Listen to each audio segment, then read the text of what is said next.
All right. Just kind of spare the moment. This is after finishing Toll the Hounds and looking back on my experience so far. I know a lot of us, I think we all kind of like these rankings and see where people are at with those. And I think something cool about the Malazan community is just how much people will connect with different entries, but it doesn't get like explosive as far as I have been able to tell. I've seen people, I know there's one person on our Discord who loves Gardens of the Moon first, and he's the closest to being blocked on the Discord. We have someone who's into Dead House Gates the most, and I can totally see that. Memories of Ice, if not my favorite, it's right up there. House of Chains, I don't see a lot of people with that their favorite, but while I was reading it, I thought, yeah, for sure this is maybe my favorite. But now looking back on it, I think, well, Memories of Ice, I like it more. At Midnight Tides, I loved. Bone Hunters, as far as plot goes, it was maybe the most exciting first three sub-books for me. And obviously the ending was quite explosive and stuff. Reaper's Gale really hit me, and then we have Toll the Hounds. Now, yeah, and I've seen people who love Reaper or Midnight Tides the most. Tons of people who love Bone Hunters the most. Haven't seen a lot of people, but I think I've seen I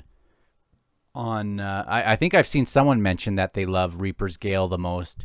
And then Toll the Hounds, most people are like, well, this is the best ending or one of the top 2 or 3 endings of the series in this one. And I definitely agree there. But I will say, after sitting with it, I have to say it probably is my favorite entry in the series so far. For a couple reasons. One of the reasons why I think that is so far, I've loved the endings that I love the most. I've loved Dead House Gates. I've loved for the ending. I've loved Memories of Ice for a couple of the very last scenes with a couple of these characters.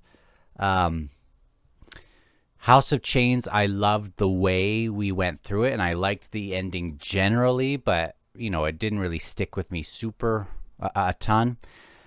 Midnight Tides, one of the best entries for me, but the ending, was fine. It was cool because of the reveals and things, but it was more like a hook to keep me going.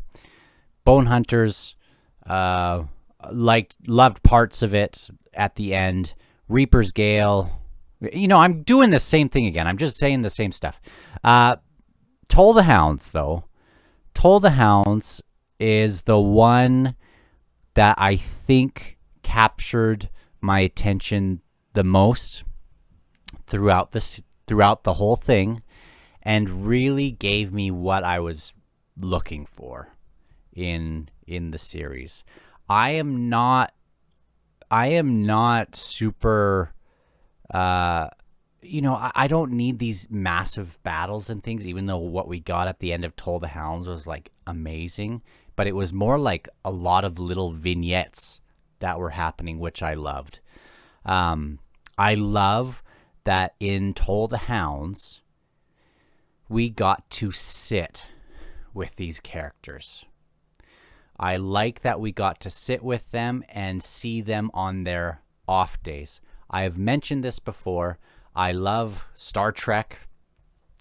And if you go into Star Trek, like The Next Generation was the one that I most connected with, I think, even though I love the original series. I love Deep Space Nine and stuff. But you will go on, and there will be these lists online that say, there are these lists that are like the essential episodes if you don't want to watch every single thing. And you will go on these lists and you will find the things that move the plot along in the exciting episodes. And often the ones that are left off are the filler episodes, or they call them filler episodes. And instead of fighting some, instead of dealing with the Borg or dealing with the Klingons or, dealing with any of these things, it will have them playing poker, or it'll have Data learning the violin, or it'll have them going into the holodeck and or just being at their bar, and it'll have them on their off days. And often those are my very, very, very favorite episodes, because those are the ones where we get to really see who they are. A lot of these characters obviously can just react in explosive ways when it's go time, but we got to see Rake in a very different way in this one, where he was very alone, waiting for this final thing to happen. We got to see Endist, this kind of washed up, amazing high mage, I guess you would call him, of the Tistandi. Spinnick, I just loved. Seer Damin, a lot of this is after things. All of these people have a history that I loved. And that is one of the things that I most gathered from this book, is they have this history and now they are dealing with the present. Stani, I think in Capistan, I love Capistan for the change it had in Gruntle. And for some reason, I didn't really even consider. I mean, I did, but I didn't really consider the consequences that it would have for Stani. Obviously, I was excited to get back to her and wondering how she was going to deal with this. But man, what is this? 5 books later, she's still dealing with this incident with her. And I didn't even consider that little boy.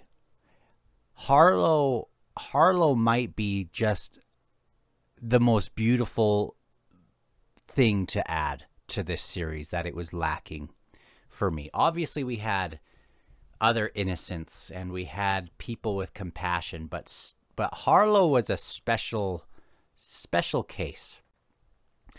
And with Stani, I can relate to at least some of her responses. I can relate to maybe some of the weight of what she is going through. I can't. So I can't relate to that, but hear me out. I can relate to the weight of, you have these two things going on as a parent, and maybe this won't really be Stani's situation, but this is my situation, and this is, I see this, and I think other people really would relate to this. A lot of people with kids, they want to do what's best for them, but they have, they're burned down by the weight of their work, burned down by the weight of past regret or past trauma, or just past just things that are weighing them down. And as a parent, you definitely have those days where you don't put in that 100% for your kids that definitely deserve it. And I can totally relate to the days where you just want to say, go watch Netflix or go watch YouTube because I'm just going to lay down. And I think a lot of people would relate to those sort of days.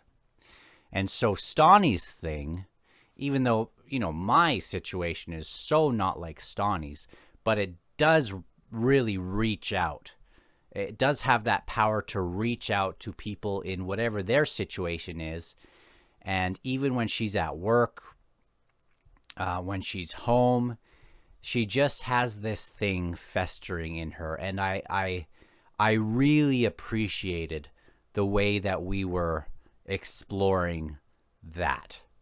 When all the dust had settled for all the stuff that happened in Memories of Ice, now we get to see Stani, and this family life. I loved Torvald. I loved all. I thought it was just great. I think it's just my favorite. I the As far as getting a complete book, a lot of these other ones have had good endings, but a lot of ways it's like, until next time. And when I do that, it's like hooking you. Until next time. But this was the one where it was like, we got this depth. And then we got, this is where the light shone the brightest, in my opinion. It was the darkest and it was the brightest. And so as a complete novel, it has to be my favorite one. Now, if I was nitpicking it, I'd be like, could it have been 15 or even 20% shorter? Sure.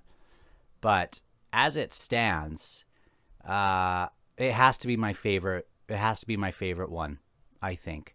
Especially because we are continuing on with already the themes and the things that people were going through in Memories of Ice, and we bring it over to Toll the Hounds. Another thing I loved the wisdom that we get from Kruppa.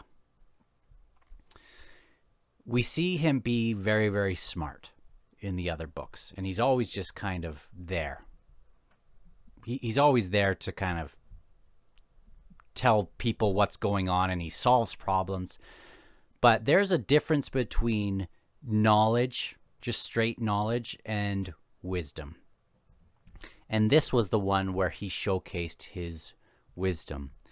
And he showcased this as he expressed how people can change from how they were before and how they were later. I don't know if we wouldn't have had his voice, I don't know, we would have seen a lot of these changes, but it was like he was taking us along and saying, see what's happening? See what's happening with Cutter here? See what's happening with Duiker or with Solara? See what's happening with Barathol? And he just brings us along so well. And there were so many moments where I thought, I just want to stay in this moment for a while. I don't want to get to a battle. I don't want the Bone Hunters to show up on ships and save the day. I want to stick around and just watch them talk. And so I can totally tell where people would think this was a slog. But it was the right kind of slog to make the right kind of ending, in my opinion. It was fantastic. I think when all is said and done, there will be moments at the end of this book of Toll the Hounds that I'll be thinking about. I won't be thinking about the major battles and things like I will be thinking about some of these, where these people have gone. And in no other of these entries have my favorite top 15 or so characters been shifted around quite as much as it has happened in Toll the Hounds. Just the best. Just the best. One of the greatest books I've ever read. And I just love it. Bye.